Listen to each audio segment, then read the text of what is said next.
नमस्कार दोस्तों, हमारे YouTube चैनल पर आप सभी का स्वागत है। आपको लिए जो हम स्टार्ट किए थे प्राचीन भारत, तो प्राचीन भारत का आज हम तीसरा हिस्सा पढ़ाएंगे। तीसरा हिस्सा क्या है? तो तीसरा पाठ है हम लोग का प्रागैतिहासिक काल। 30 लाख ईसा पूर्व से लेकर 600 ईसा पूर्व तक के समय का इसमें चर्चा होगा।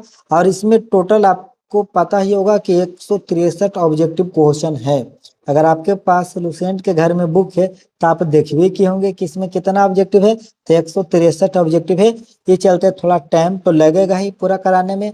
आप लोग भी दिल थाम कर बैठ जाइएगा और आराम से टोटल क्वेश्चन जब हम करवाएंगे तो आप आराम से ध्यानपूर्वक सुनिएगा और याद रखने का पूरा प्रयास कीजिएगा। ठीक, चलते हैं, स्टार्ट करते हैं पहला क्वेश्चन से। तो पहला क्वेश्चन क्या है, ये देखिए। पहला क्वेश्चन, तो पहला क्वेश्चन हम लोग का है कि निम्नलिखित में से किसे मानव की आदि जन्म स्थली माना जाता है। यानी कि मानव के जन्म स्थल किसको माना जाता था? अफ्रीका महादेश को।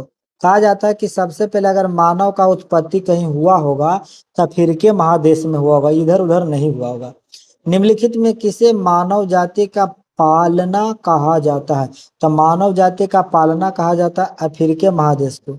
सबसे पहले अफ्रीकी महादेश में है, जो कि मानव का जन्म स्थली माना जाता है। और मानव जाति का पालना भी उसी को कहा जाता है, अफ्रीकी महादेश को। देखिए, इसको छोटा नहीं होना चाहिए, बड़ा रहेगा तब ना आपको दिखेगा जी। हम बड़ा छोटा बार बार स्क्रीन में करते रहेंगे। यह निम्नलिखित में से कौन सा विकल्प मानव के विकास को कला कर्म अनुसार दर्शाता? तो इसका सही जवाब हो जाएगा ए नंबर की ऑस्ट्रेलोपिथेकस के बाद होमो इरेक्टस, होमो इरेक्टस के बाद निएंडरस्थल मानव, फिर क्रो-मैग्नन मानव। तो पहला ऑप्शन हो जाएगा सही कि पहले ऑस्ट्रेलोपिथेकस मानव आया, उसके बाद होमो इरेक्टस मानव आया, उसके बाद निएंडरस्थल मानव आया, उसके बाद क्रो-मैग्नन मानव आया। अगला क्वेश्चन है कि निम्नलिखित में से किसे मानव का आदि पूर्वज कहा जाता है? यानी कि मानव का आदि पूर्वज किसको कहा जाता है? तो इसका सही जवाब है ऑस्ट्रेलोपिथेकस को मानव का आदि पूर्वज कहा जाता है। यानी ऑस्ट्रेलोपिथेकस मानव जब धरती पर उत्पन्न हुआ तो इसको माना जाता है कि मानव का आदि पूर्वज मेन यह था। निम्न में से किसे मानव माता कहा जाता है? तो मानव माता किसको कहते? तो लूसी को, याद रखना, लूसिया को ना। ये देखो मैंने क्या इशू है तो कि लूसिया को बोला है मानव माता। क्या बोला है था? लूसी को मानव माता कहा जाता है। चलिए इधर देखते हैं अगला छठा नंबर क्वेश्चन।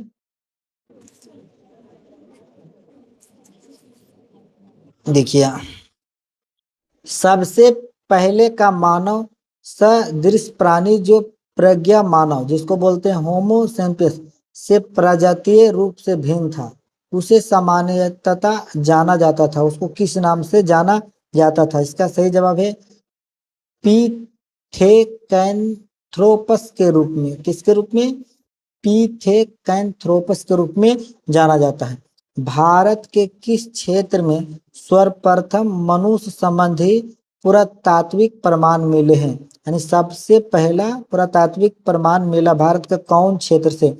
तो इसका सही जवाब याद रखेगा, नर्मदा घाटी से। नर्मदा नदी का जो घाटी है वहीं से प्रमाण मिला है मनुष्य का। कहाँ से? तो नर्मदा घाटी से।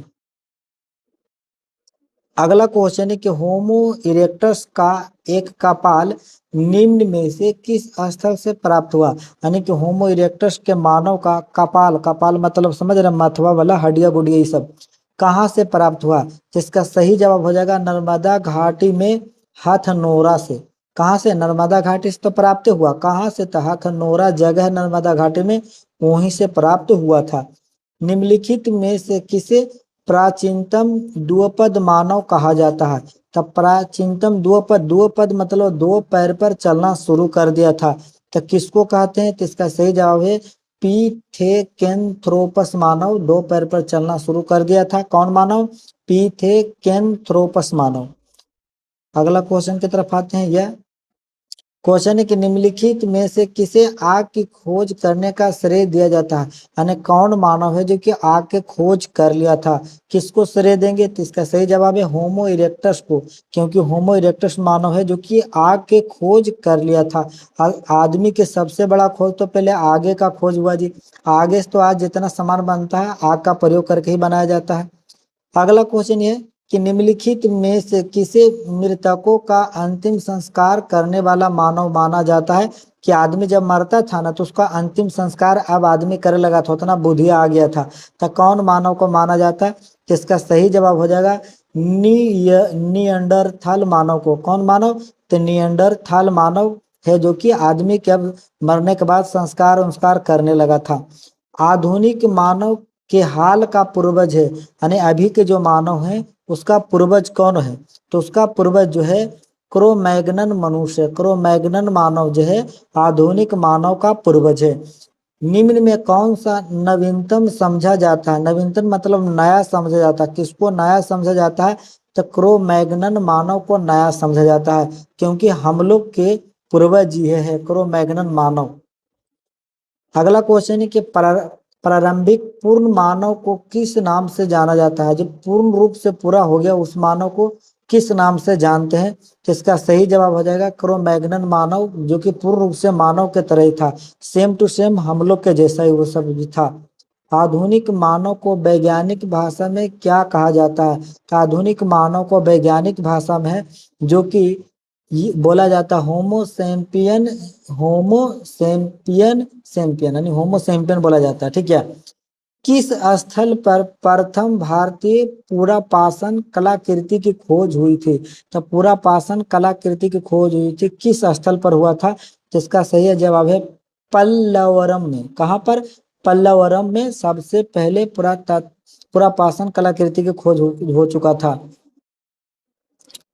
अगला क्वेश्चन है कि भारत में सर्वप्रथम पूर्व पाषाण कालीन उपकरण रॉबर्ट ब्रूस फुट को कब मिला था? यानी भारत में सर्वप्रथम मतलब पहली बार पूर्व पाषाण कालीन उपकरण है कि पूर्व पाषाण काल में जो उपयोग किया जाता था और वैसा उपकरण मिला था रॉबर्ट ब्रूस फुट को मिला था। लेकिन कब मिला था?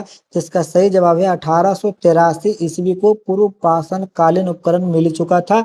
किसको मिल चुका था? तो रॉबर्ट ब्रूस फुट को।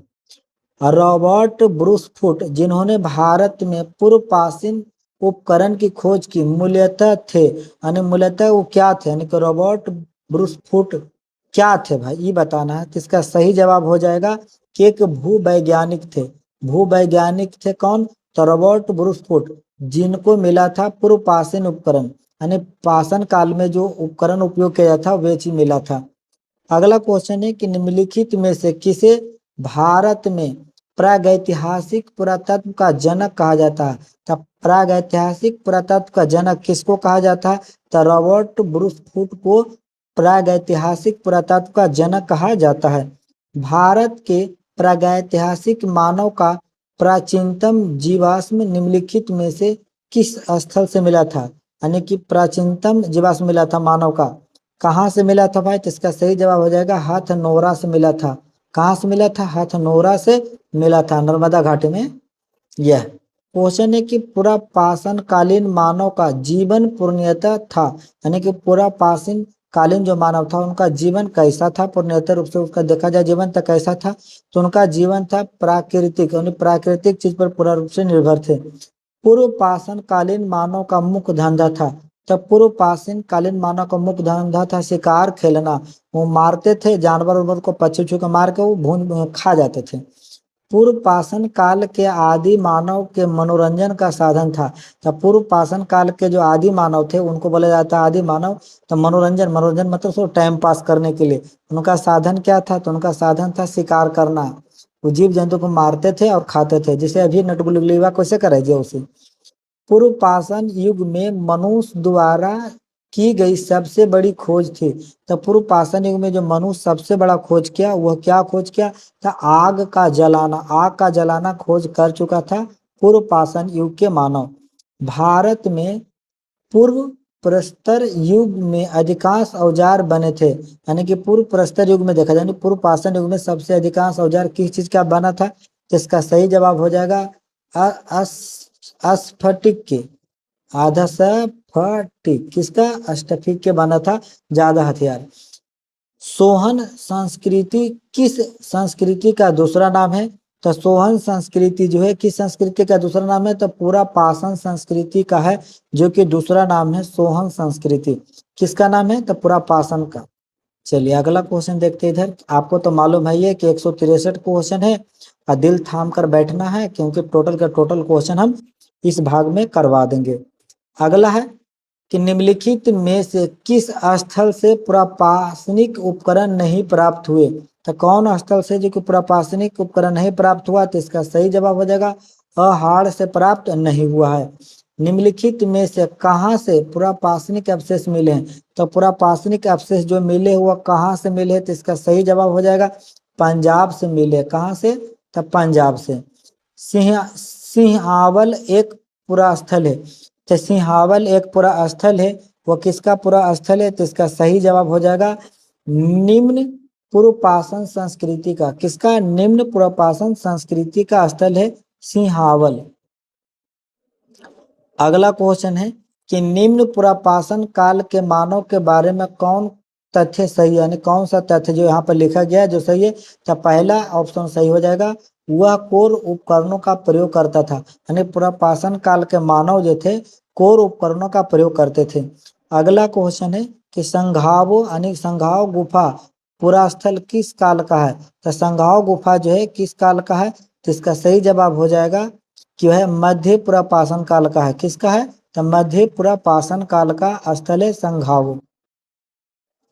अगला क्वेश्चन है कि निम्नलिखित में से कौन सा एक औजार पुरापाषाण संस्कृति से संबंधित नहीं है, तो कौन औजार है जो पुरापाषाण से संस्कृति संबंधित नहीं है, तो सेल्ट औजार जो है पुरापाषाण काल से संबंधित नहीं है, बाकी सब है। कुल्हाड़ी भी पुरापाषाण काल वाला लोग खोज कर चुके थे। गड़ासा जो बोला भलवा गड़सवा, विदारनी भी खोज कर चुके थे, धारेदार हथियार, हाँ सुबह सुबह काटे उटे वाला, ये सब खोज कर चुके थे, लेकिन सेल्ट नहीं खोज किए थे। उच्च पुरापाषाण युग हड्डी की बनी मातृ देवी की प्रतिमा कहाँ से प्राप्त हुआ, यानी कि माता के प्रतिमा भी प्राप्त हुआ पुरापाषाण युग वाला, तो कहाँ से प्राप्त हुआ, तो इसका सही जवाब हो जाएगा बेलन घाटी से प्राप्त हुआ, उत्तर प्रदेश से। बेलन घाटी से प्राप्त हुआ पुरापाषाण युग वाला माता के मूर्ति प्राप्त हुआ, प्रतिमा मतलब मूर्ति प्राप्त हुआ, कौन घाटी से, तो बेलन घाटी से। निम्न में से किसे फलक संस्कृति कहा जाता है, तो फलक संस्कृति जो बोला जाता है उच्च पुरापाषाणिक कालीन युग संस्कृति को, उच्च पुरापाषाण कालीन संस्कृति को बोला जाता है फलक संस्कृति। कौन संस्कृति बोला जाता है, तो फलक संस्कृति।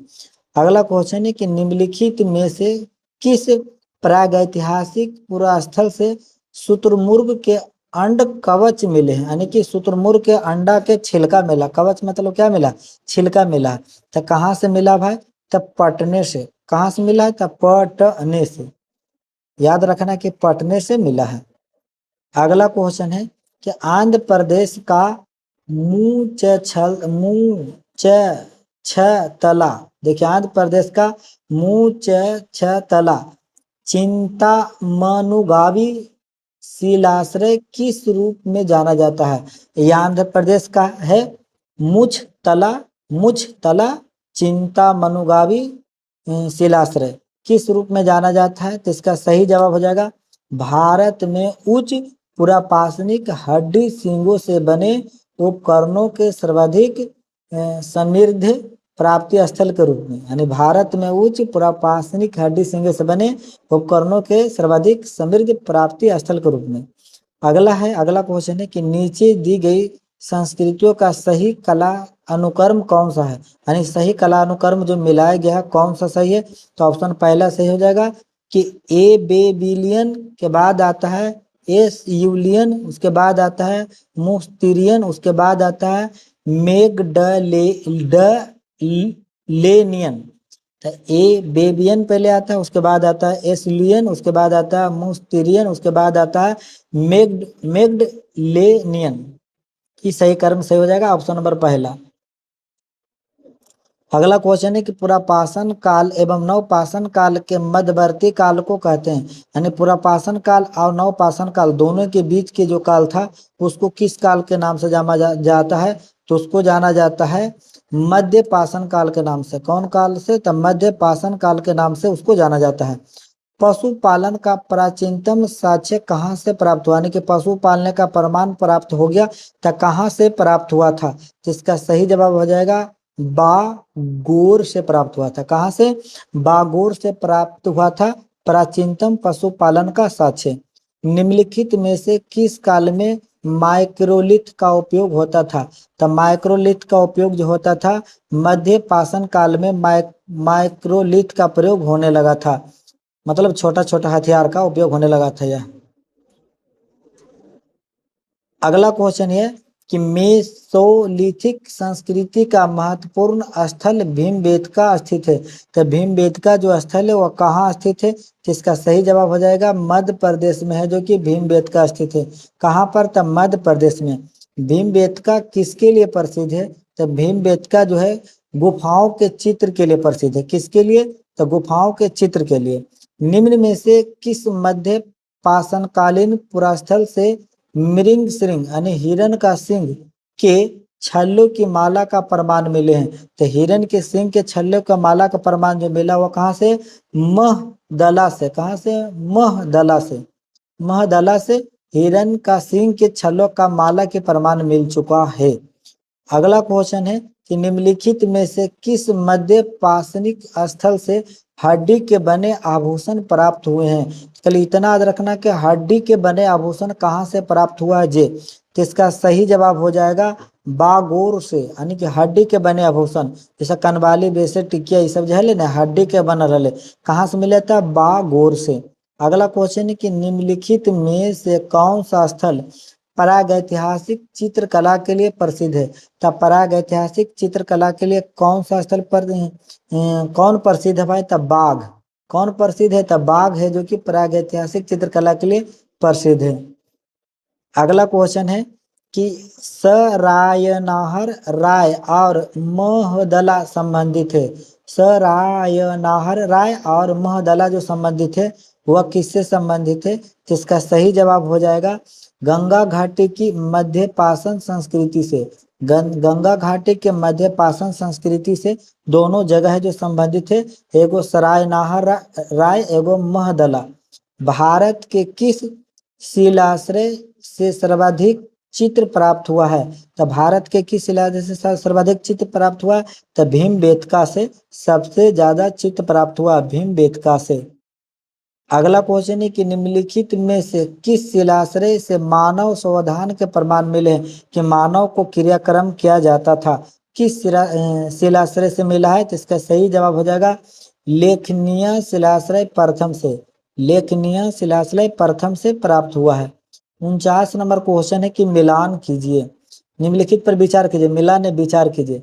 निम्नलिखित में से किस स्थल पर प्रागैतिहासिक काल के चित्रित शैलाश्रयों की संख्या सबसे बड़ी मेखला खोजी गई है? पहला ऑप्शन है भाजा, दूसरा है भीमबेटका, तीसरा है जौरा, चौथा अजंता। और इसके अनुसार मिलान करना है कि कौन सही है कौन नहीं है। जो होगा जो सही है जिसके बारे में बताना। तो ऑप्शन नंबर सी हो जाएगा 2 और 3।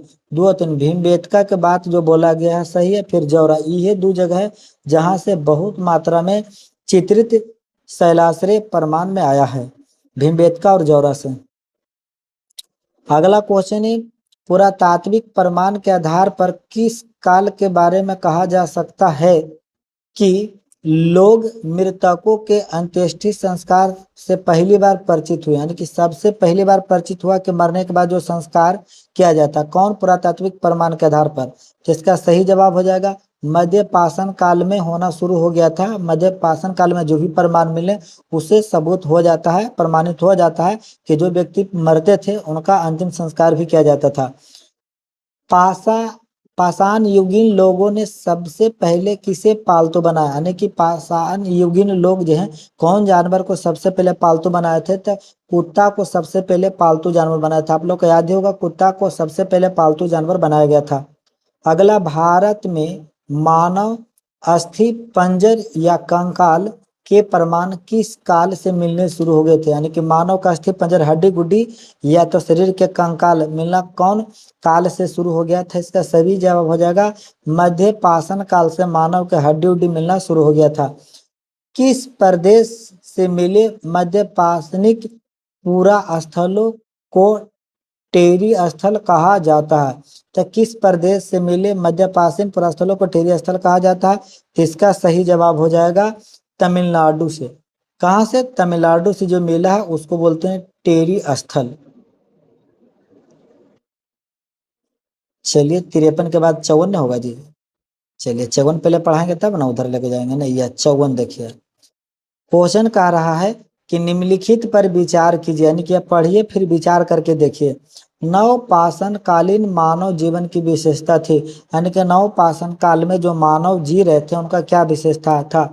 पहला खेती बाड़ी करते थे, दूसरा पशुपालन करते थे, तीसरा अस्थाई बस्तियों वाली जिंदगी थी, चौथा लेखन कला का विकास था, कि लिखने के कला का विकास था। ये सब बताना था। इसका सही जवाब हो जाएगा ऑप्शन नंबर सी वाला, यानी 1 और 2 और 3 पॉइंट जो लिखा गया जो सही है। 1 2 3 पॉइंट कौन है? यह पहला पॉइंट है, खेती बाड़ी करते थे नवपाषाण काल के मानव, सही बात है। पशुपालन करते थे नवपाषाण काल के मानव, सही बात है। अस्थाई बस्तियों वाली जिंदगी थी, सही बात है। लेकिन लेखन कला का भी विकास नहीं हुआ था। नवपाषाण कालीन में लेखन कला का विकास नहीं हुआ था।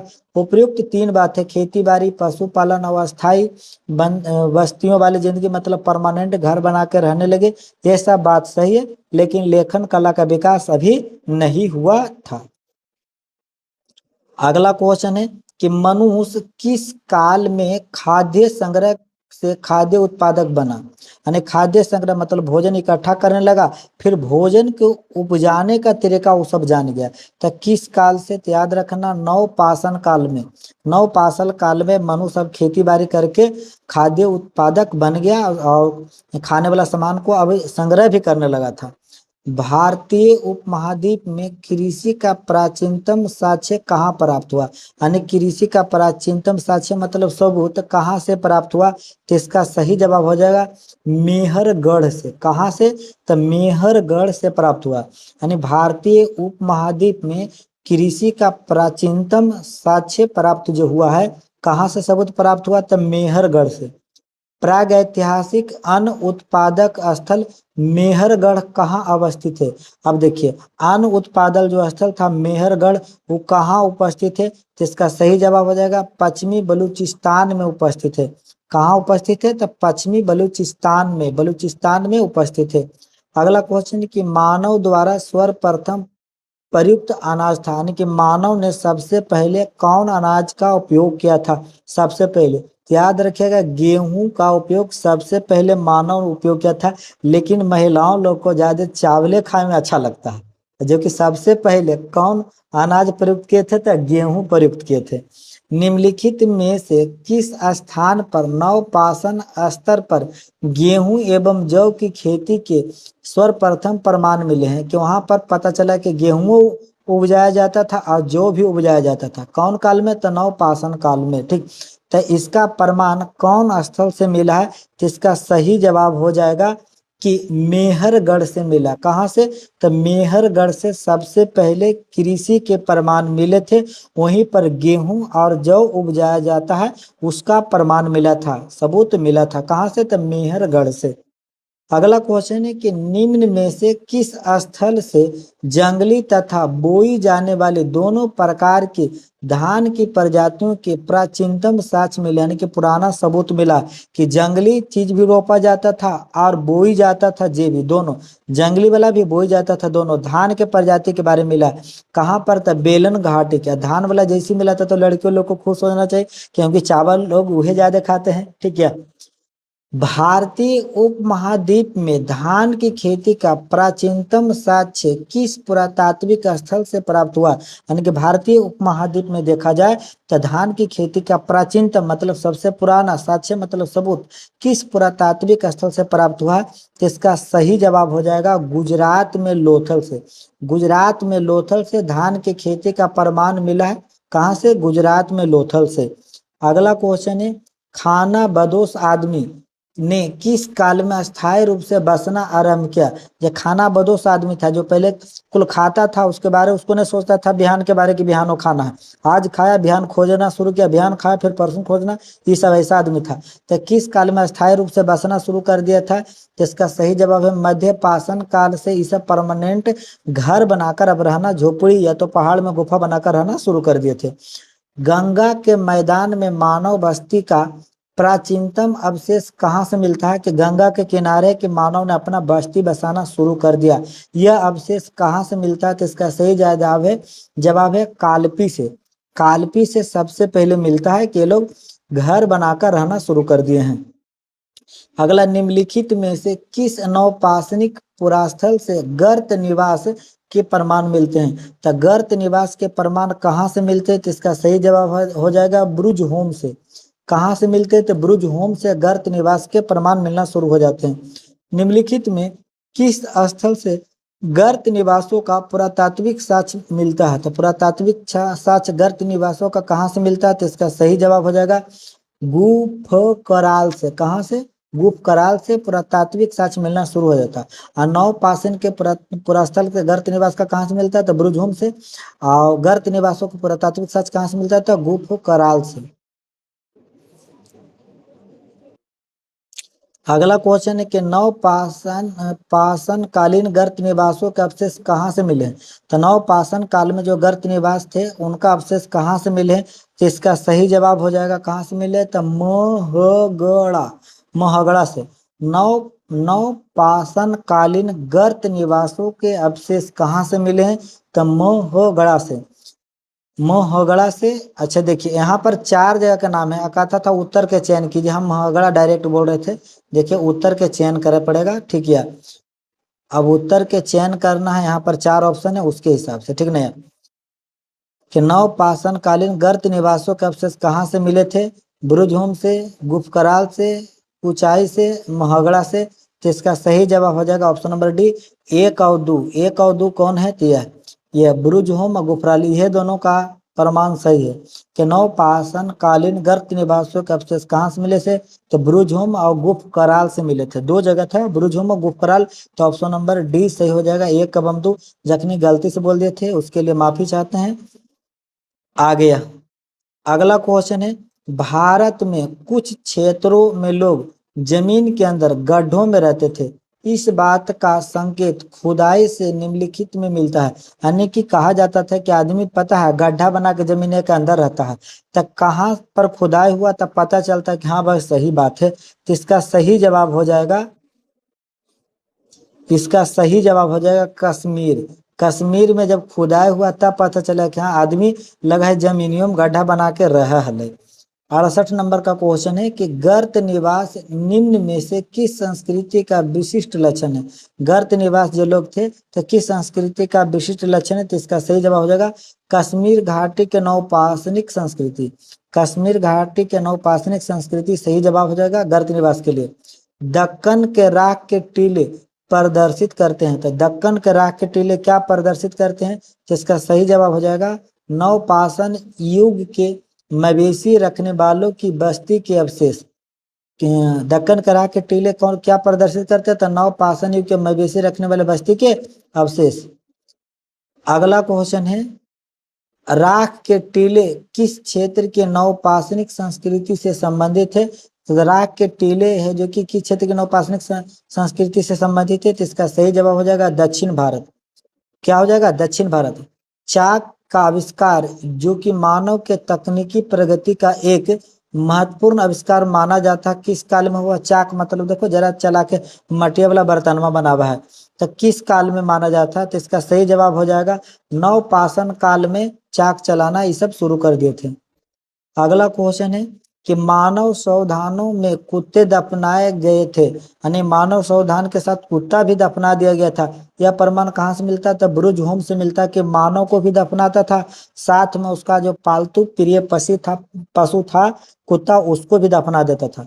मानव शवदाहों में बकरी दफनाए गए थे, यानी कि मानव के साथ बकरी को भी दफना दिया गया था। इसका सही आंसर हो जाएगा मेहरगढ़ में ही प्रमाण मिला था। कहाँ से? तो मेहरगढ़ में। कुत्ता दफनाया गया था जिसका प्रमाण मिला ब्रुजहुम से, और बकरी दफनाया गया जिसका प्रमाण मिला मेहरगढ़ से। 63 नंबर क्वेश्चन पर विचार कीजिएगा। कथन यह है, प्रागैतिहासिक भारत के संदर्भ में अधिकतर कृषि स्थलों से नवपाषाणकालीन उपकरण के उपलब्ध हुए हैं। ये पहला है कि अधिकतर कृषि स्थल से प्राप्त हुआ। दूसरा है, अस्थायी कृषि गतिविधि के लिए आवश्यक था विभिन्न प्रकार के सूक्ष्म अवस्मोपकरणों का विकास तथा उद्योग हो। जिसका सही जवाब हो जाएगा ऑप्शन नंबर सी, कि ये बात जो लिखल है सही है, परंतु आर वाला जो कथन लिखल है गलती। ये तो पक्का सही है क्योंकि कृषि स्थल से नवपाषाणकालीन उपकरण उपलब्ध हुए हैं, लेकिन दूसरा जो बोला गया है वो कुछ गलत है। तो अब आते हैं क्वेश्चन नंबर 75 में। क्वेश्चन है कि निम्नलिखित में कौन सा प्रागैतिहासिक स्थल बिहार में स्थित नहीं है, यानी जो भी प्रागैतिहासिक स्थल यहाँ पर 4 ऑप्शन में दिए है तो वो बिहार में एगो नहीं है। तो कौन है जो कि नहीं है? तो ऑप्शन नंबर हो जाएगा डी, बरूडी है जो कि बिहार में नहीं है, बाकी सब है। चिरांद भी है, चेचर कुतुबपुर भी है, ताराडीह भी है, लेकिन बरूडी नहीं है।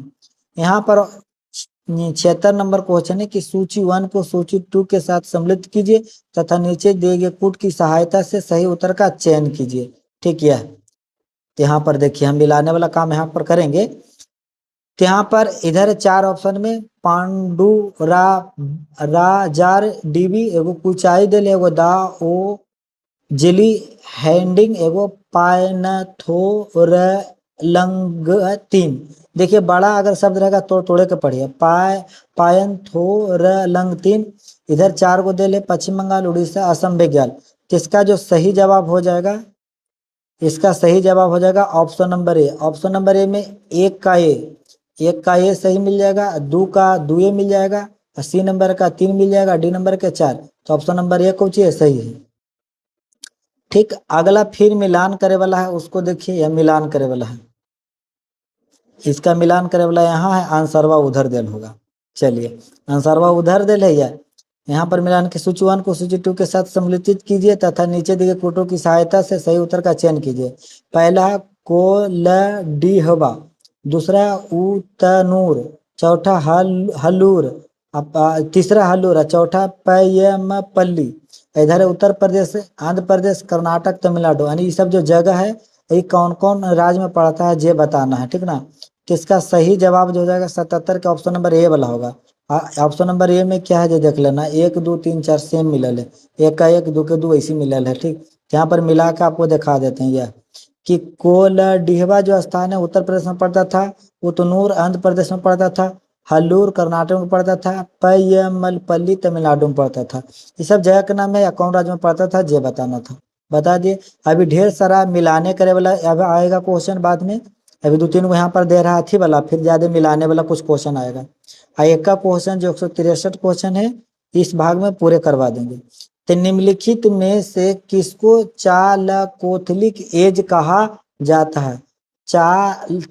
चालकोथलिक एज किसको कहा जाता है? तो इसका सही जवाब हो जाएगा ताम्रपाषाण युग को बोला जाता है चालकोथलिक एज। जिस युग में मनुष्य ताम्र और पाषाण उपकरणों का प्रयोग करता था उसे किस नाम से जाना जाता था? तामा और पाषाण का प्रयोग करता था उसे किस नाम से जाना जाता है? तो इसका सही जवाब हो जाएगा चालकोथलिक एज कहा जाता था। क्या कहा जाता था? चालकोथलिक एज। मानव द्वारा सर्वप्रथम प्रयुक्त धातु है, यानी कि मानव ने सबसे पहले कौन धातु का प्रयोग किया था? तो तांबा का सबसे पहले प्रयोग किया था। कौन धातु का? तांबा का। चलिए, अब यहाँ पर 81 नंबर क्वेश्चन देखिएगा। यह कारा निम्नलिखित में कौन सा कथन सही नहीं है? यानी यहाँ पर 4 कथन दिल है, उसमें एक कथन है जो कि सही नहीं है। तो ऑप्शन नंबर बी जो है सही नहीं है कि दक्षिण भारत में गुंटूर एवं कर्नूल में पुरापाषाणिक कालीन कब्रें मिले, ये बात गलत है। बाकी यहाँ पर जो 3 बात है जो सही है, भारत में पुरापाषाणिक मानव अग्नि के प्रयोग से परिचित था, कि मानव अग्नि वो लोग प्रयोग करना शुरू कर दिए थे। कैमूर, श्रेणी एवं मिर्जापुर जिले में पुरापाषाणिक चित्रशला मिले, ये भी बात सही है। उत्तर भारत में ताम्र युग तथा आरंभिक लौह युग की पृथक पहचान की जा सकती है, जबकि दक्षिण भारत में पाषाण युग के तुरंत बाद लौह युग आरंभ होता है। तो ये 3 बात सही है, लेकिन बी नंबर वाला ऑप्शन था जो कि उचित था, गलत था। अगला क्वेश्चन फिर है कि मिलान करे। देखिए मिलान करे वाला धक धक भरल है। ये देखिए मिलान करे, पहला सूची के दूसरा सूची से मिलान करना है। तो इसका सही जवाब पहले हो जाएगा ऑप्शन नंबर ए यानी कि एक के एक होगा। तो पूरा पाषाण काल तो आखेट व खाद्य संग्रहक लोग थे, ये सब आखेट और खाद्य संग्रह मार पीट के खाते होते थे और खाने वाला चीज इकट्ठा भी करते थे। मध्य पाषाण काल आखेट व पशुपालक थे, ये भी शिकार करते थे और फिर पशु को पालते भी थे। नवपाषाण काल खाद्य उत्पादक थे, यानी कि अनाज को उपदाना खोजी कर दिए थे शुरू। और ताम्रपाषाण काल कृषक ने अच्छा किसान बनना शुरू कर दिए थे। तो हो जाएगा यहाँ पर ऑप्शन नंबर कौन हो जाएगा, सही है, यानी पहला के पहले हो जाएगा, दूसरा के दूसरे, तीसरा के तीसरे, चौथा के चौथे। अगला क्वेश्चन फिर है कि पहला ई जे देल हको और दूसरा से मिलान करो। तो इसका सही जवाब भी ऑप्शन नंबर ए हो जाएगा। पूरा पाषाण काल देखिए शैलाश्रय अधिवास था। मध्य पाषाण काल नदी नदी तट आवास था, नदी किनारे घर बनाकर रहते थे। नव पाषाण काल गर्त आवास था, यानी कि बढ़िया से घर बनाना शुरू कर दिए थे। ताम्र पाषाण काल में कच्चे एवं पक्के मकान ये भी बनाना शुरू कर दिए। ताम्र पाषाण में कच्चा पक्का मकान बनाना शुरू कर दिए थे। तो ऑप्शन नंबर ए कुछ हो जाएगा, सही हो जाएगा। फिर देखिए मिलान करे वाला भी धक धक भरल है और धक धक हम बता भी देंगे। तो यह पहला के दूसरा से मिलान कीजिए यह। तो 84 का ऑप्शन नंबर इसका भी ए से ही हो जाएगा कि पहला के पहले हो जाएगा। अतिर पक्कम पूरा पाषाण काल। चौप निमांडो मध्य पाषाण काल से संबंधित है। कुल्ली प्राक हड़प्पा संबंधित है। इनाम गांव ताम्र पाषाण काल से कुछ इसका संबंध है। चलिए 85 नंबर क्वेश्चन में आते हैं, इधर होगा यह देखिए आप कहा था कि आप मानचित्र देखिए, अब मानचित्र देखकर है जो कि आप बताइए कि क्या सही है क्या गलत है। देखिए मानचित्र पर विचार कीजिए, इसमें कुछ पूर्व सिंधु काल स्थल दिए गए हैं कि यहाँ पर सिंधु स्थल यहाँ पर है, यहाँ पर है, यहाँ पर है। तो वे स्थल 1, 2, 3 एवं 4 संख्याओं में चिन्हित क्रमशः है। कौन कौन स्थल 1, 2, 3, 4 में है? तो इसका सही जवाब कौन हो जाएगा, ऑप्शन नंबर बी। देखिए पहला 1 में है मेहरगढ़, 2 में है कालीबंगा, 3 में कोट दीजी और 4 में सुरकोटड़ा। 4 में क्या है, सुरकोटड़ा है। यानी पहला में मेहरगढ़ है, दूसरा में कालीबंगा है, यहाँ पर कालीबंगा है, और तीसरा जहाँ पर है वहां पर कोट दीजी है, और चौथा में सुरकोटड़ा है, सुरकोटड़ा। चलिए अगला 86 नंबर क्वेश्चन को देखते हैं। यह 86 नंबर क्वेश्चन है कि प्रागैतिहासिक काल का कौन सा स्थल ताम्रबत्ती के नाम से प्रसिद्ध है? तो ताम्रबत्ती के नाम से कौन स्थल प्रसिद्ध है? तो अहाड़ है जो कि ताम्रबत्ती के नाम से प्रसिद्ध है। कौन? अहाड़। अब देखिए 87 नंबर क्वेश्चन देखिए, 87 करा देंगे तो लगभग आपका आधा हम करवा दिए जी। यह नीचे दिए गए मानचित्र पर विचार कीजिए। यहाँ जो मानचित्र दे दिले वहाँ पर विचार कीजिए।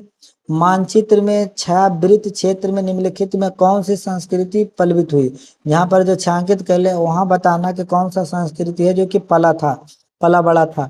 इसका सही जवाब है मालवा संस्कृति। कौन संस्कृति था? मालवा संस्कृति। अब आता फिर मिलान करे वाला 88 नंबर, यह मिलान करेंगे देखिएगा कि पहला सूची को दूसरा सूची से मिलान कीजिए। तो इसका सही जवाब पहले हो जाएगा ऑप्शन नंबर ए से हो जाएगा, पहला के पहले से। अहाड़ संस्कृति का संबंध है दक्षिण पूर्वी राजस्थान से।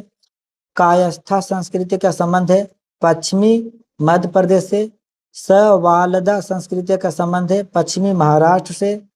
प्रभास संस्कृति का संबंध है दक्षिण पश्चिम गुजरात से, दक्षिण पश्चिम गुजरात से संबंधित है।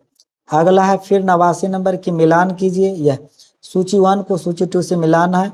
तो इसका सही जवाब हो जाएगा ऑप्शन नंबर ए। यह पश्चिमी मध्य प्रदेश का संबंध है नौदा टोली संस्कृति से।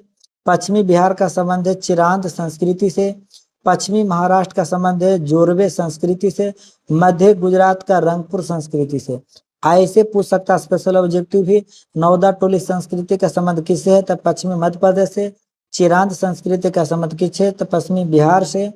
जोरवे संस्कृति का संबंध किससे? तो पश्चिमी महाराष्ट्र से। रंगपुर संस्कृति का संबंध किससे? तो गुजरात से। चलिए अगला यह है क्वेश्चन है 90 नंबर के, निम्नलिखित में से किस स्थल से ताम्र निर्मित सारथी युक्त रथ खिलौना मिला था? तांबा का बना हुआ था, सारथी युक्त, उसके साथ उसका सारथी भी था, रथ बनल था, खिलौना मिला था। कहाँ से मिला था भाई? तो इसका सही है दैमावाद से तामा का निर्मित खिलौना मिला था और रथ था। जरा में ये भी था कि वो सारथी बनल था जो कि राजा को लेके जा रहा है। तो कहाँ से? दैमावाद से मिला है। चलिए इधर आते हैं, यह 91 नंबर में। यह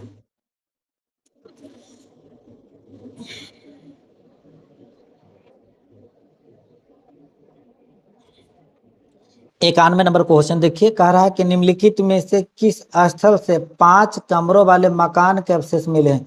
यानी कि वहां पर 5 कमरा था, उसका अवशेष मिला था। तो इसका सही जवाब हो जाएगा ई नाम गांव से मिला है। वहां पर मिला था 5 कमरा एक साथ बना हुआ मिला था। किस क्षेत्र से प्राप्त होने वाले चित्रित मृदभांड को सर्वोत्कृष्ट माना जाता है? यानी कौन क्षेत्र से जो मृदभांड प्राप्त हुए सर्वश्रेष्ठ माने जाते हैं? तो इसका सही जवाब हो जाएगा मालवा से। मालवा से जो भी मृदभांड मिले हैं चित्रित, उनको सबसे अच्छा माना जाता है। ताम्रशय यानी कि ताम्रपाषाण काल में महाराष्ट्र के लोग मृतकों को घर के फर्श के नीचे किस तरह रखकर दफनाते थे? तो इसका सही जवाब हो जाएगा उत्तर से दक्षिण की ओर। उत्तर से दक्षिण की ओर रखकर घरे में दफना देते थे। ये भी याद रखेगा, महाराष्ट्र से ही प्रमाण मिला था। अगला क्वेश्चन है कि मिलान करे। यह देखिए, मिलान करे वाला तो यहाँ पर ढेर भरल था जी। मिलान करे या सूची 1 को सूची 2 से क्या करे? मिलान करे। तो इसका सही जवाब हो जाएगा ऑप्शन नंबर ए। महाराष्ट्र से मिला था, शव को उत्तर से दक्षिण दिशा में रखकर दफनाया जाता था। दक्षिण क्षेत्र में मिला था, शव को पूर्व पश्चिम दिशा में रखकर दफनाया जाता था। दक्षिण क्षेत्र में मिला था यानी भारत के दक्षिण में मिला था। पश्चिम भारत में मिला था पूर्ण शवदान, पूर्ण रूप से शवदान किया जाता था। पूर्वी भारत से मिला था आंशिक शवदान, मतलब पूरा शवदान नहीं होता था। पूर्वी भारत से मिला था, पूर्वी भारत में बिहार बंगाल ये सब आ जाता है। और पश्चिमी भारत से पूर्ण शवदान का मिला था। दक्षिण भारत से शव को पूर्व पश्चिम, और महाराष्ट्र से उत्तर दक्षिण। अगला यह है, अगला क्वेश्चन है यह 95 नंबर। देखिए, निम्नलिखित को कला कर्मानुसार व्यवस्थित करें। तो कला कर्मानुसार व्यवस्थित करें तो ऑप्शन नंबर ए सही हो जाएगा। यह कि पहले पाषाण काल, उसके बाद ताम्रपाषाण काल, उसके बाद कांस्य काल, उसके बाद लौह काल। यानी ऑप्शन नंबर कौन हो जाएगा? ए सही। पहले पाषाण काल हुआ, उसके बाद आया ताम्रपाषाण काल, उसके बाद कांस्य काल, उसके बाद लौह काल। भारत में लोहे का प्रयोग आरंभ हुआ, यानी भारत में लोहा का प्रयोग आरंभ कब से माना जाता है? तो 1300 ईस्वी पूर्व से भारत में लोहे का प्रयोग माना जाता है। 1300 ईस्वी पूर्व से। उत्तरी भारत के गांगे घाटी में लोहे का प्रयोग आरंभ हुआ। तो उत्तर भारत के गंगा घाटी में जो लोहा का प्रयोग का आरंभ हुआ कब से हुआ? तो 1000 ईस्वी पूर्व से उत्तर भारत में लोहा का प्रयोग होना शुरू हो गया था। निम्नलिखित में कौन सा कथन लौह काल के संबंध में सही नहीं है? तो यहाँ पर जो ऑप्शन नंबर सी है जो कि सही नहीं है। पूर्व वैदिक काल के आर्यों को लोहे का ज्ञान था, ये गलत बात है, ये सही नहीं, क्योंकि पूर्व वैदिक काल के आर्यों के पास लोहा का ज्ञान है ही नहीं था, नहीं, ये गलत बात है भाई।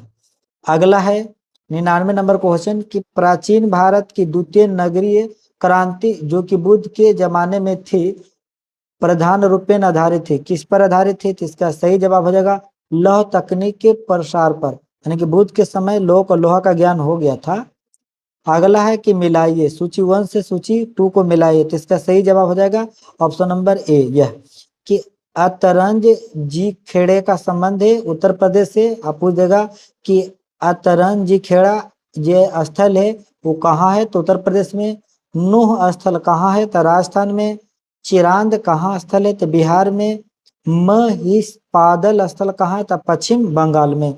तो आपका इस भाग का 100 क्वेश्चन तो कंप्लीट हुआ, लेकिन 163 क्वेश्चन है, तभी 63 क्वेश्चन और है। चलिए फिर मिलाने करे वाला है यह कि सूची 1 को सूची 2 से मिलाइए। अब इसका सही जवाब हो जाएगा ऑप्शन नंबर ए कि राजस्थान यानी कि जोधपुर का जो संबंध है और राजस्थान से। माहुर झारी का जो संबंध है लौह उपकरण ये सब प्राप्ति स्थल है, कि जोधपुर से लोहा प्राप्त किया जाता था। तो जोधपुर जो स्थान है कौन राज्य में है? तो राजस्थान में। माहुर झारी जगह है वो कहाँ है? तो महाराष्ट्र में। हल्लूर जो जगह था वो कहाँ था? कर्नाटक में।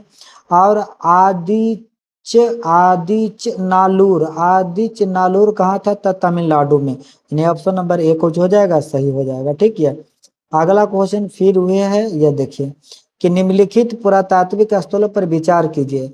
Damdama, Kurnool, Tekkalakota Naikund, Damdama, Kurnool, Tekkalakota Naikund. उनका सही प्रवेश कलाक्रम नीचे दिए गए कोट से चुनिए। तो इसका सही जवाब हो जाएगा ऑप्शन नंबर सी कि पहले दू आएगा कुरनूल, फिर दमदमा आएगा, फिर टेक लकोट आएगा, फिर नयकुंड आएगा। ऑप्शन नंबर कौन हो जाएगा सही? सी। अगला क्वेश्चन है कि निम्नलिखित में कौन सी लौह प्रयोक्ता संस्कृतियों में शामिल नहीं है? इसका सही जवाब कौन हो जाएगा भाई? तो इसका सही जवाब हो जाएगा ऑप्शन नंबर ए गैरिक मृदभांड संस्कृति, गैरिक मृदभांड संस्कृति। ठीक है। अगला क्वेश्चन यहाँ पर है 104 नंबर। ये क्वेश्चन क्या है कि महापाषाण संस्कृति हमें दक्षिण भारत के उस युग से परिचित कराती है जब महापाषाण काल में उपयोग में लाए जाते थे। तो इसका सही जवाब हो जाएगा ऑप्शन नंबर सी कि बड़े पत्थरों से घेरी गई समाधियां यानी कब्रें। यानी बड़ा पत्थर से जो कब्र होता था जरा में आदमी को दफनाया जाता था, वो बड़ा पत्थर उस पर ढक दिया जाता था। दक्षिण भारत बृहस्पाषाण समाधियां संबंधित है। तो दक्षिण भारत के बृहस्पाषाण समाधियां संबंधित किससे? तो इसका सही जवाब हो जाएगा लौह काल से। किससे संबंधित है? तो लौह काल से संबंधित है। फिर अगला क्वेश्चन है कि देखिए सूची 1 को सूची 2 से मिलाइए। महापाषाणिक पुरास्थल और सूची राज के कहाँ पर वो था? तो इसका सही जवाब हो जाएगा ऑप्शन नंबर ए कि पहला है पलवाय। तो पलवाय जो था आंध्र प्रदेश में, पिकलिहल जो था कर्नाटक में, पोकारलम जो था केरल में, सेनगुरम जो था तमिलनाडु में। फिर से एक बार देख लीजिएगा। पलवाय जो महापाषाण पुरास्थल है वो कहाँ था? आंध्र प्रदेश में। पिकलिहल जो था कहाँ था? कर्नाटक में। पोरकालम जो था कहाँ था? केरल में। सेनगुनरम जो था तमिलनाडु में था। ठीक है। अगला क्वेश्चन फिर है कि मिलान कीजिए सूची 1 को सूची 2 से मिलान कीजिए। यह तो सूची 1 को सूची 2 से मिलान करना है। तो इसका सही जवाब हो जाएगा, इसका सही जवाब हो जाएगा ऑप्शन नंबर ए भी इसका भी। तो सोहन जो था पूर्व पाषाण काल से संबंधित है। ब्रुजहोम जो है नवपाषाण काल से संबंधित है। रंगपुर जो है ताम्रपाषाण काल से संबंधित है। आदि चनलूर जो है महापाषाण काल से संबंधित है। यानी सोहन जो स्थल है किस काल से संबंधित है? तो पुरापाषाण से। ब्रुजहोम जो स्थान है वो किस काल से संबंधित है? तो नवपाषाण काल से। रंगपुर जो है ताम्रपाषाण काल से। आदिचनलूर जो है महापाषाण काल से संबंधित है। अगला क्वेश्चन जो इधर 108 नंबर का इधर आएगा। देखिए मिलान करे वाला बहुत सारा क्वेश्चन है और जे भी मिलान करे वाला है उस पर विशेष ध्यान दीजिएगा। आएगा ऑब्जेक्टिव में तो बना दीजिएगा। निम्नलिखित युग्मों पर विचार कीजिए। तो इसका सही जवाब है 108 नंबर का जो सही जवाब हो जाएगा ऑप्शन नंबर डी हो जाएगा। ठीक है। पहले एक वाला है जो कि बस्ती स्थल जो है चिरान से, ये भी सही है। समाधि स्थल पोर कालम से, ये भी सही है। बस्ती एवं समाधि स्थल पिकलिहल से, ये भी सही है। तो ऑप्शन नंबर कौन हो जाएगा? डी। 1 2 3 दोनों को चाहिए, तीनों को चाहिए तो सही है। अगला देखिए मिलान करें। तो इसका सही जवाब हो जाएगा ऑप्शन नंबर ए। ये देखिए महापाषाण के प्रकार है, असमानार्थी शब्द है। देखिए मेनहरी को बोला जाता था प्रस्तर स्तंभ, कुडाइक कल को बोला जाता था फन शिला, टोपी कल को बोला जाता था छत्र शिला, और डोलमेन को बोला जाता था प्रस्तर मेज। तो इसका मेनहरी को बोला जाता था प्रस्तर स्तंभ, कुडाई कल को बोला जाता था फन शिला, टोपी कल को बोला जाता था छत्रशिला, डोलमेन को बोला जाता था प्रस्तर मेज। चलिए 110 नंबर में आते हैं। यह क्वेश्चन है कि चित्र में दर्शाया गया महापाषाण युगीन प्रारूप है। तो चित्र में जो दर्शाया गया महापाषाण युग जो प्रारूप है किसका है? तो इसका सही हो जाएगा डॉलमेन का है। ये चित्र जो दिया गया किस जगह का देल है? तो डॉलमेन का देल है। अगला क्वेश्चन है यह, इस पर विचार करना है कि कौन कथन सही है कौन कथन गलत है। जो पहला कथन है कि दक्षिण भारत के महापाषाण कालीन मृद भांडों के अंदर का रंग काला और बाहर का रंग लाल होता था। ये बताया जा रहा है कि दक्षिण भारत में जो महापाषाण कालीन मृद भांड होता था अंदर का रंग जो उसका काला होता था, बाहर का रंग लाल होता था। जे दूसरा है कि इन रंगों के मृद भांडों पर अलग से पुताई हुई है। कौन कथन सही है कौन कथन गलत है ये बताना है। तो ऑप्शन नंबर ए सही है। देखिए ए और आर दोनों कथन है जो कि सही है। आर ए का सही स्पष्टीकरण है, आर जो है ए का सही स्पष्टीकरण है, यानी ऑप्शन नंबर ए कुछ हो जाएगा सही। अगला क्वेश्चन है 112 नंबर का। कथन है कि दक्षिण भारत में महापाषाण युगीन लोगों का कृषि की प्रमुख व्यवसाय था, यानी दक्षिण भारत में महापाषाण युग लोग कृषि का प्रमुख व्यवसाय करते थे। दूसरा, उन्होंने सरोवर सिंचाई का प्रचलन किया। तो इसका सही जवाब कौन हो जाएगा? ऑप्शन नंबर ए कि ए और आर दोनों कथन सही है। आर जो है ए का सही स्पष्टीकरण है और सही बताता है कि हाँ भाई सरोवर सिंचाई का प्रचलन था। 113 नंबर का क्वेश्चन यह है कि निम्नलिखित में कौन सा विकल्प भारतीय उपमहाद्वीप की मृदभांड संस्कृतियों के अनुक्रम को सही ढंग से प्रतिबिंबित करता है? तो इसका सही जवाब हो जाएगा ऑप्शन नंबर ए गैरिक मृदभांड संस्कृति, काले व लाल मृदभांड संस्कृति, चित्रित धूसर मृदभांड संस्कृति, उत्तरी काले पोलिस वाले मृदभांड संस्कृति, यानी ऑप्शन नंबर ए कुछ हो जाएगा सही है। ठीक, चलिए 114 नंबर क्वेश्चन यहाँ पर देखते हैं, ध्यान देते हैं। यह क्वेश्चन है कि ताम्रनिधि भंडार संस्कृति, ताम्रनिधि या तो भंडार संस्कृति निम्नलिखित मृदभांड प्रारूपों में से किससे संबंधित है? तो किससे संबंधित है? तो इसका सही जवाब हो जाएगा ऑप्शन नंबर ए गिरवे चित्रित मृदभांड संस्कृति से संबंधित है, गिरवे चित्रित मृदभांड संस्कृति थे। अगला क्वेश्चन है नीचे दिए गए शिल्पों में से कौन भारत के प्रागैतिहासिक काल के स्रोत सामग्री के रूप में उपयोगी है? तो इसका सही जवाब हो जाएगा ऑप्शन नंबर डी अस्थि अवशेष। देखिए यहाँ पर पहले 4 गो नाम दिले, जीवाश्म, हाथ की कुल्हाड़ी, मृदभांड, अस्थि अवशेष। तो इसका सही जवाब हो जाएगा ऑप्शन नंबर डी 1 2 3 चारों जो है जो कि सही बात है। चारों जो कूट दिया गया है जो कि चारों को चाहिए तो सही है।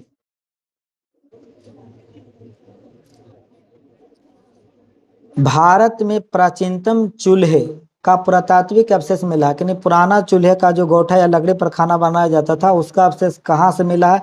इसका सही जवाब हो जाएगा विल्ला सुरगाम से। कहाँ से मिला? विल्ला सुरगाम से। निम्नलिखित में से किस स्थल से मध्यपाषाण काल में पशुपालन के प्रमाण मिले हैं? तो मध्यपाषाण काल में जो पशुपालन का प्रमाण मिला है वह कहाँ से मिला है? तबागोर से मिला। कहाँ से? तबागोर से प्राप्त हुआ, वहां पर पशु को लोग पालते थे।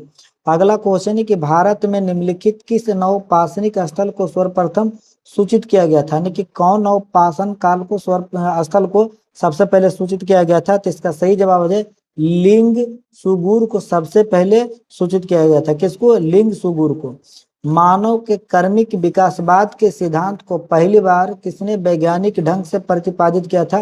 तो मानव के कर्मिक विकास के सिद्धांत को पहली बार कौन वैज्ञानिक ढंग से प्रतिपादित किए? तो उनका नाम हो जाता डार्विन। सबसे पहले कौन था? डार्विन। चार्ल्स डार्विन जो थे वो क्या थे? चार्ल्स डार्विन एक जीव वैज्ञानिक थे, यानी कि जीव विज्ञान के बारे में ज्ञाता थे, जीव वैज्ञानिक। ठीक, अगला क्वेश्चन है कि चार्ल्स डार्विन कहाँ के वासी थे, यानी कि चार्ल्स डार्विन कहाँ के रहने वाले हैं? तो इंग्लैंड के रहने वाले हैं चार्ल्स डार्विन। डार्विन का मानव संबंधी कर्मिक विकासवाद सिद्धांत ईसाई धर्म ग्रंथ बाइबल में प्रतिपादित किस मत या सिद्धांत का खंडन था? तो किस मत या सिद्धांत का खंडन था? इसका सही जवाब हो जाएगा दैवीय उत्पत्ति मत का, कि देवताओं से उत्पन्न जो हुआ है यह मत का खंडन हुआ था। The origin of species by means of natural selection के लेखक कौन है? तो इसका जो लेखक है चार्ल्स डार्विन है। ये किताब का नाम है the origin of species by means of natural selection. तो इसका जो लेखक कौन है? तो चार्ल्स डार्विन है। अगला क्वेश्चन है कि चार्ल्स डार्विन की रचना the origin of species by means of natural selection कब प्रकाशित हुआ था? तो यह जो किताब है वह प्रकाशित हुआ था 1869 ईस्वी को प्रकाशित हुआ था। ऐसे भी याद रखेगा डार्विन का जो पुस्तक है 1869 ईस्वी में प्रकाशित हुआ था। द डिसेंट ऑफ मैन किसकी कृति है? तो द डिसेंट ऑफ मैन जो कृति है वह किसका है? तो चार्ल्स डार्विन का कृति है। किसका? चार्ल्स डार्विन का कृति है द डिसेंट ऑफ मैन। अगला क्वेश्चन है कि निम्नलिखित में से किसने कहा जीवों में अस्तित्व के लिए निरंतर संघर्ष होता रहता है जिसके परिणाम स्वरूप केवल योग्यतम प्राणी ही जीवित बच पाते हैं, यानी जीव में हमेशा संघर्ष होता रहता है और जो योग्य प्राणी होते हैं वही जिंदा रहते हैं, बाकी सब मर जाते हैं। तो कौन बोले हैं? चार्ल्स डार्विन बोले हैं। कौन था चार्ल्स डार्विन? चलिए 127 नंबर क्वेश्चन देखते हैं। यह क्वेश्चन है, पुरातत्वविद बेंजामिन फ्रैंकलिन ने मानव को किस रूप में परिभाषित किया है? तो मानव को है जो कि औजार बनाने वाला प्राणी के रूप में परिभाषित किया है। कौन? Benjamin Franklin. कहें कि मानव जो है औजार बनाने वाला प्राणी है। ऑस्ट्रोलोपिथिक्स प्राप्त हुआ था, तो ऑस्ट्रोलोपिथिक्स जो प्राप्त हुआ था दक्षिण गोलार्ध से प्राप्त हुआ था। ऑस्ट्रोलोपिथिक्स के प्रमाण जो प्राप्त हुआ था कहाँ से? दक्षिण गोलार्ध से। ऑस्ट्रोलोपिथिक्स का शाब्दिक अर्थ है, तो ऑस्ट्रोलोपिथिक्स का जो शाब्दिक अर्थ है वह है दक्षिण मानव सम प्राणी। दक्षिण मानव सम प्राणी, दक्षिण के जैसा प्राणी। पीथेंकेनथ्रोपस शाब्दिक अर्थ है, यानी कि पीथेकेनथ्रोपस का शाब्दिक अर्थ क्या होता है? इसका शाब्दिक अर्थ होता है सीधा चलने वाला कपि मानव, यानी जो सीधा चलना शुरू कर दिया था। जैसे जानवर नहीं चलता था, लेकिन पीथेकेनथ्रोपस मानव में सीधा चलने लगा था। होमो इरेक्टस किस तरह के मानव को द्योतित करता है? तो होमो इरेक्टस है जो कि कैसे मानव को करता है? द्विपद, क्योंकि अब दो पैर पर चलना शुरू कर दिया था। होमो इरेक्टस में दो पैर पर चलने वाला मानव शुरू हो गया था। अगला, होमो सेपियंस निएंडरथल नामकरण में निएंडरथल है, तो निएंडरथल क्या है भाई?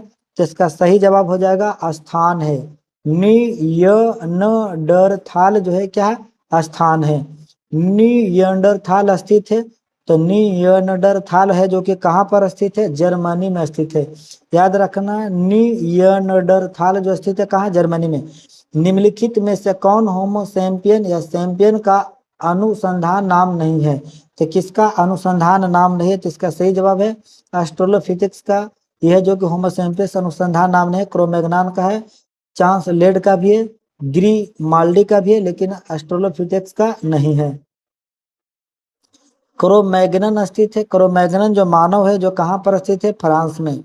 क्रो-मैग्नन मानव कहाँ पर स्थित है भाई? तो फ्रांस में क्रो-मैग्नन है। तो क्रो-मैग्नन क्या है? तो क्रो-मैग्नन जो है फ्रांस में स्थित एक शिलाश्रय है। क्रो-मैग्नन जो है फ्रांस में एक स्थित शिलाश्रय है।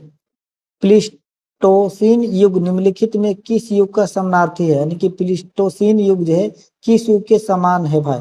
तो इसका सही जवाब हो जाएगा यह हिम युग का है। किस युग का? तो हिम युग का। हिम युग का।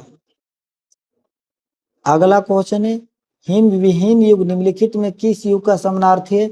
तो हिम विहीन युग किसका है? तो होलोसीन का। होलोसीन का। पूरा पाषाण कालीन मानव मुख्यतः निर्भर थे, तो पूरा पाषाण कालीन मानव किस पर पूरा निर्भर थे? आखेट थे, मतलब शिकार पर पूरा निर्भर थे।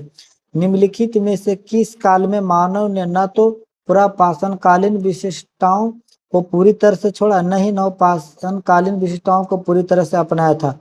तो किस काल में? तो इसका सही जवाब हो जाएगा मध्य पाषाण काल में। कौन काल में था? मध्य पाषाण काल में। अगला क्वेश्चन है, मैन मेक्स हिमसेल्फ किस पुरातात्विक विद की रचना है?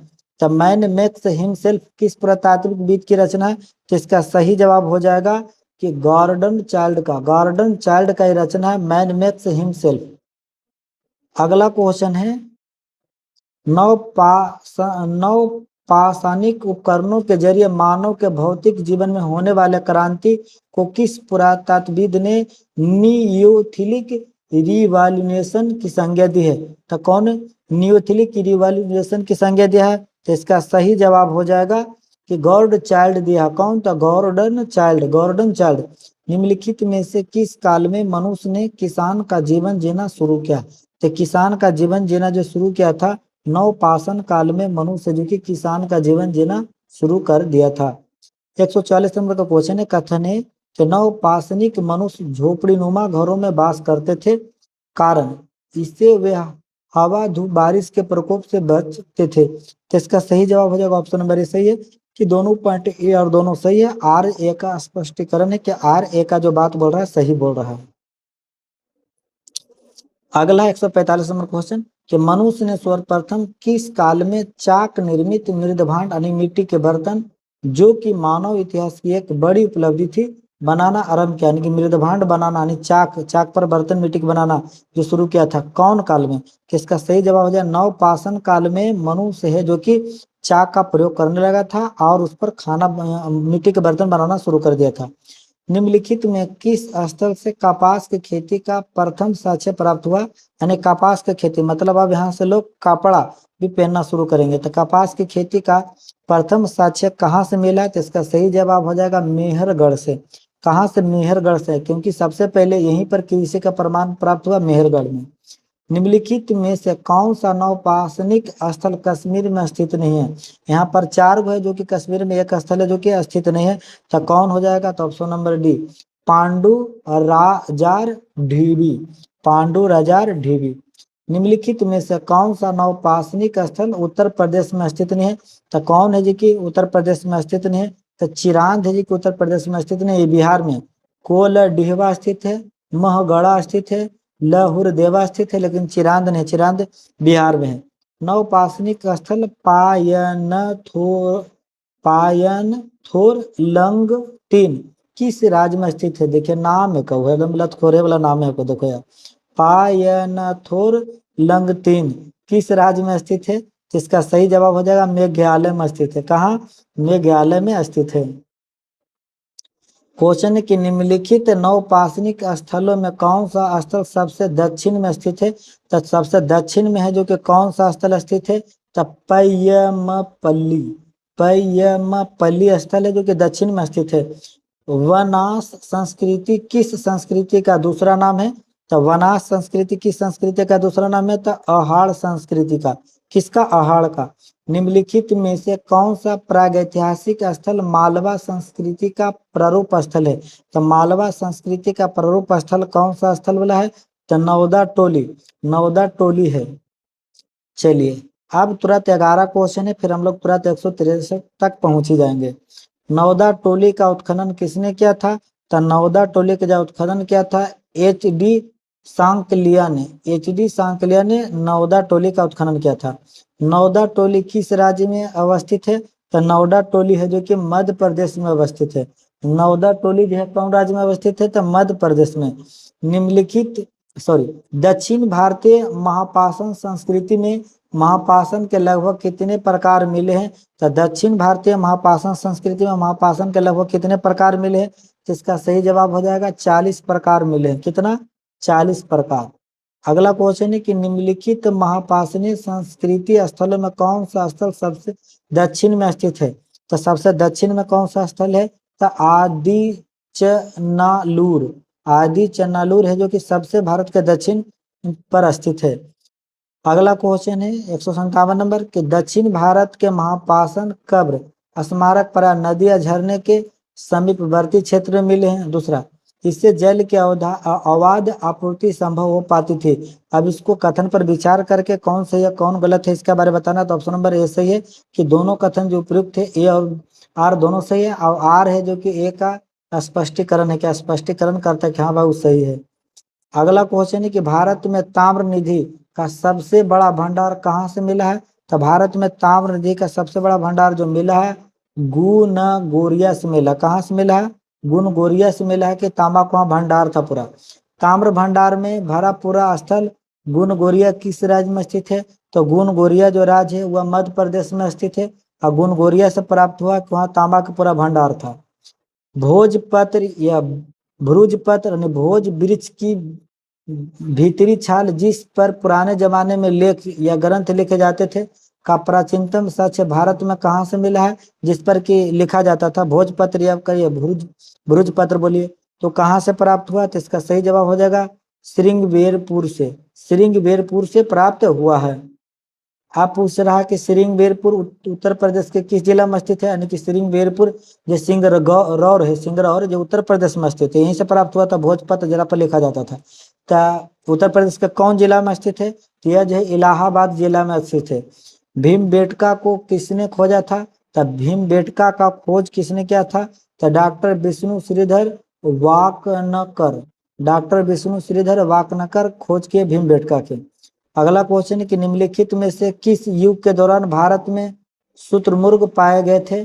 तो भारत में जो शुतुरमुर्ग पाए गए थे किस युग के दौरान, तो इसका सही जवाब हो जाएगा पूरा पाषाण युग के दौरान। तो इस भाग में 163 क्वेश्चन था, टोटल क्वेश्चन हम आपको करवा दिए हैं। फिर आपसे मुलाकात होगा अगली क्लास में। आज के लिए बस इतना ही। बाय बाय, टाटा, जय हिंद, वंदे मातरम।